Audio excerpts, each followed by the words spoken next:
गृहमन्त्री नारायण काजी श्रेष्ठको बदतमिज र गैर जिम्मेवारीपनले हद नाग्यो, सुनकाण्डमा त्यत्तिकै छड्दैनौ भन्दै केपी शर्मा ओलीले दिए गृहमन्त्री नारायण काजी श्रेष्ठलाई इतिहासकै ठुलो धम्की।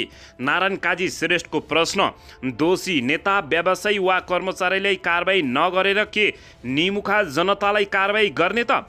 भ्रष्टाचार र अनियमिततामा संलग्न कारलाई कारबाही गर्ने सरकारको अठोक रहेको प्रधानमन्त्री पुष्पकमल दाहाल प्रचण्डको भनाई। अध्यक्ष प्रधानमन्त्री पुष्पकमल दाहाल प्रचण्डद्वारा माओवादी द्वन्द्वमा बाल सेना प्रयोग गरिएको स्वीकारोक्ति। 100 किलो सुन तस्करी प्रकरणमा मामा र भान्जामा अड्कियो अनुसन्धान, कहाँ पुग्यो त यसबारे सम्पूर्ण जानकारी। 100 किलो सुन प्रकरण अनुसन्धानका लागि राजशेखरले माग्यो, प्रहरी एसपी पङ्गेनीलाई पठाइयो। सुन प्रकरणबारे छलफल गर्न सांसदीय दलको बैठक बोलाउन नेपाली काङ्ग्रेस सांसद शर्माको माग। ललिता निवास जग्गा प्रकरणमा पक्राउ पर्नेको सङ्ख्या हालसम्म 22 जना। अर्थमन्त्रीको दाबी, सूचना दिनेलाई मैले निकै ठुलो पुरस्कारको व्यवस्था गरेकाले 100 केजी सुन पक्रियो। क्विन्टल सुन तस्करीमा एक्सरेको रिपोर्ट कैफियत लेखियो, भन्सार अधिकृत भने जाँच नै गएनन्। मिले महत्त्व हो कि भ्रष्टाचार गरेको, यसबारे सम्पूर्ण जानकारी। 1 वर्षमा भित्रियो नेपालमा 3,500 किलो सुन। काठमाडौँमा एकै दिन 101 फार्मेसीको अनुगमन, 10 वटा सिल, 2 दर्जनभन्दा बढीलाई चेतावनी पत्र। सबै सामुदायिक विद्यालयहरूलाई व्यवस्थापन समिति भङ्ग गरेर वडा अध्यक्षलाई जिम्मा दिने काठमाडौँको मेयर बालेन्द्र शाहको घोषणा। बालेनको निर्णय विरुद्ध रणनीति बनाउँदै विद्यालय व्यवस्थापन समिति।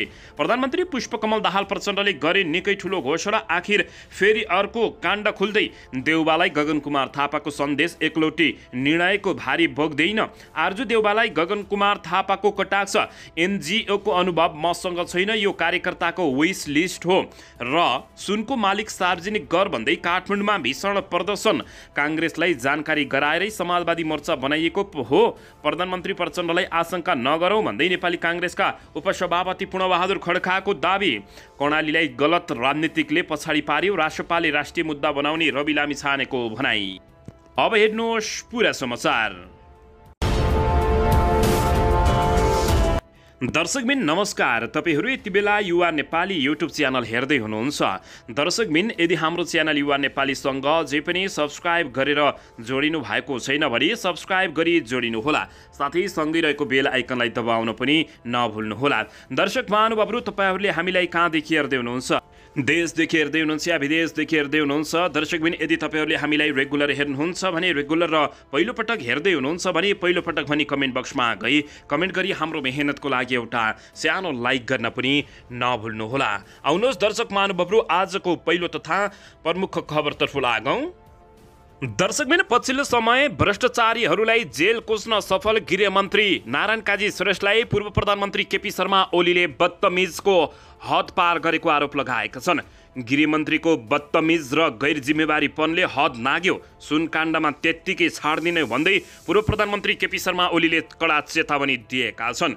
दर्शकबिन, प्रमुख प्रतिपक्षी दल नेकपा एमालेका अध्यक्ष एवं पूर्व प्रधानमन्त्री केपी शर्मा ओलीले त्रिभुवन अन्तर्राष्ट्रिय विमानस्थलबाट 1 क्विन्टल सुन बाहिरिएको सन्दर्भमा उपप्रधान तथा गृहमन्त्री नारायण काजी श्रेष्ठले दिएको अभिव्यक्तिप्रति गम्भीर आपत्ति प्रकट गरेका छन्।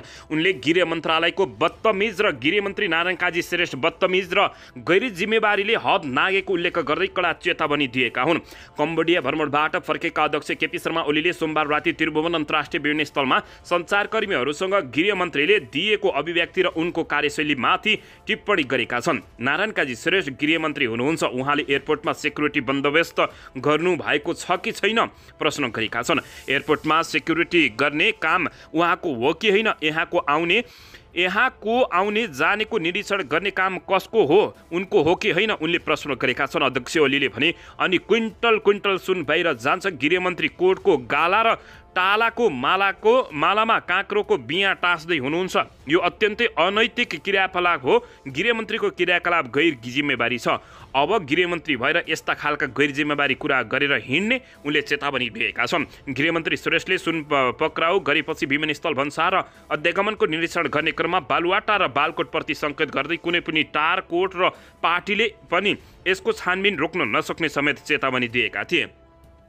कतै 3 बालकोट बालुवाटार र बुढा नीलकण्ठ मिलेर यो घटना सामसुम पार्ने त होइनन् भन्ने सञ्चारकर्मीहरूको प्रश्नमा गृहमन्त्रीले कसैलाई पनि नछोड्ने जवाब दिएपछि केपी शर्मा ओलीको मनमा ढ्याङ्ग्रो फुटेको छ। गृहमन्त्रीको बदतमिज र गैर जिम्मेवारीपनले हद नाग्यो, अब यिनलाई छोड्दैन भन्दै केपी शर्मा ओलीले खतरनाक धम्की दिएका छन्। दर्शकबिन यता नारायण काजी श्रेष्ठले प्रश्न गर्दै दोषी नेता व्यवसायी वा कर्मचारीलाई कारबाही नगरेको के निमुखा जनतालाई कारबाही गर्ने त भन्दै प्रश्न गरेका छन्। गृहमन्त्री नारायण काजी श्रेष्ठले विभिन्न काण्डमा अहिले भइरहेको अनुसन्धान प्रक्रियालाई स्वच्छ र निष्पक्ष ढङ्गले अगाडि बढाइने समेत बताएका छन्। सोमबार आयोजित समाजवादी यात्राको चुनौती भ्रष्टाचार र दण्डहीनता विषयक प्रवचन गोष्ठीमा बोल्दै उनले अनुसन्धानले तथ्य र प्रमाणको आधारमा जहाँसम्म गर्नुपर्ने हो त्यहाँसम्म पुग्ने बताएका छन्। उनले राजनीतिक नेताहरू, व्यावसायिकहरू तथा कर्मचारीहरू दोषी देखिए नियन्त्रणमा लिएर वा मुद्दा चलाइने भने ती क्षेत्रबाट यो त भएन नि भन्ने असन्तुष्टि व्यक्त हुने गरेको बताएका छन्। उनले प्रश्न गरे त्यसो भए कसलाई कारबाही गर्ने? ती निमुखा गरिब जनता, शक्ति नभएका भनिएका त्यो जनतालाई कारबाही गर्ने त भन्दै आक्रोश पोखेका छन्। उनले धनीलाई एउटा र गरिबलाई अर्को कानुन, विपन्न र एउटा सम्पन्नलाई अर्को कानुनले नमान्ने बताएका छन्। सरकारले त्यसलाई स्वीकार गर्न नसक्ने उनको भनाइरहेको छन्। राजनीतिक नेताहरूलाई एउटा कानुन राजनीतिमा नभएकाहरूले अर्को कानुन हुनै सक्दैन। कर्मचारीलाई एउटा र अर्को त्यो कर्मचारी कहाँ सधैँ धाउने जनतालाई अर्को कानुन हुनै सक्दैन। उनले भने कानुन सबैका लागि समान हुन्छ।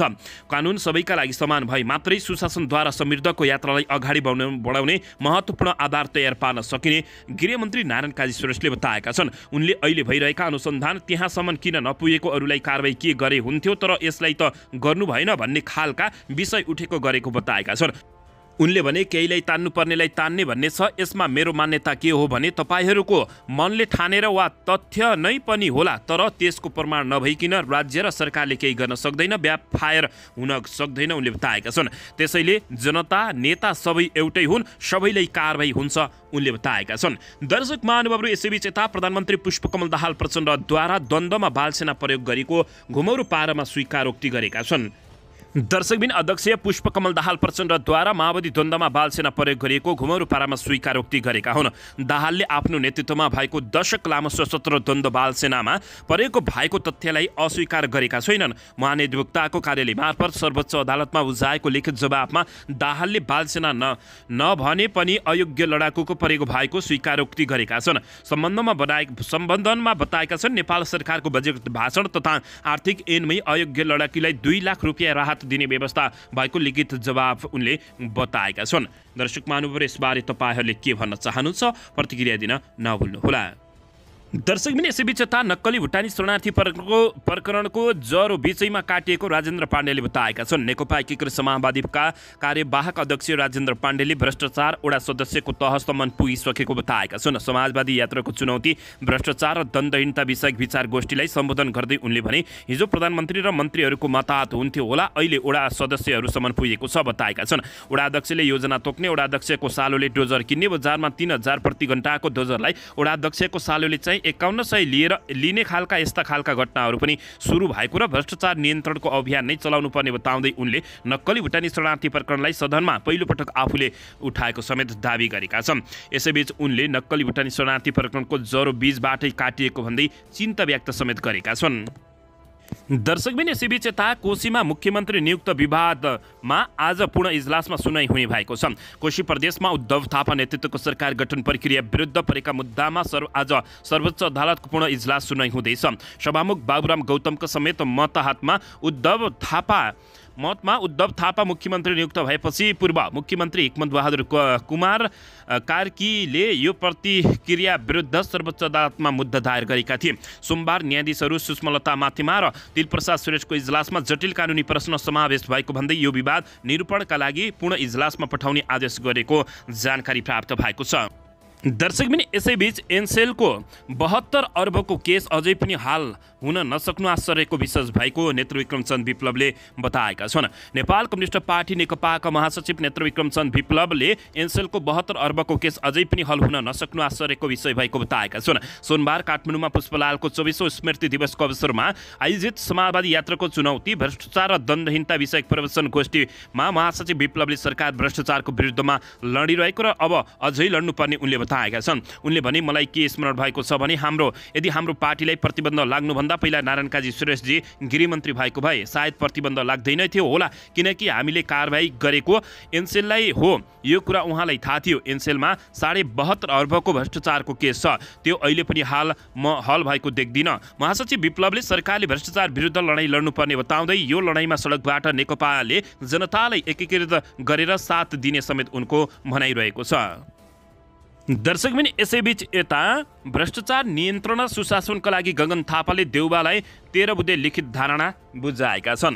दर्शक महानुभावहरू, नेपाली काङ्ग्रेसका महामन्त्री गगन कुमार थापाले भ्रष्टाचार नियन्त्रण र सुशासनबारे 13 बुँदे लिखित धारणा सभापति शेरबहादुर देउबालाई बुझाएका छन्। सोमबारको केन्द्रीय समितिमै महामन्त्री थापाले 13 बुँदे लिखित धारणा सभापति शेरबहादुर देउबालाई बुझाएका हुन्। पार्टीको विचार, सिद्धान्त र निष्ठामा आँच आउने कुनै पनि काम हुँदा पार्टीको सार्वजनिक छविमा असर परिरहेको महामन्त्री थापाको भनाइरहेको छ। भ्रष्टाचार र कुशासनको सरकार, राजनीति दल, नीति निर्माता, कर्मचारी तन्त्र लगायत राज्य निकायप्रति जनताको असन्तुष्टि, आक्रोश र वितृष्णा छ, थापाले सभापति देउबालाई बुझाएको लिखित धारणामा उल्लेख गरिएको छ।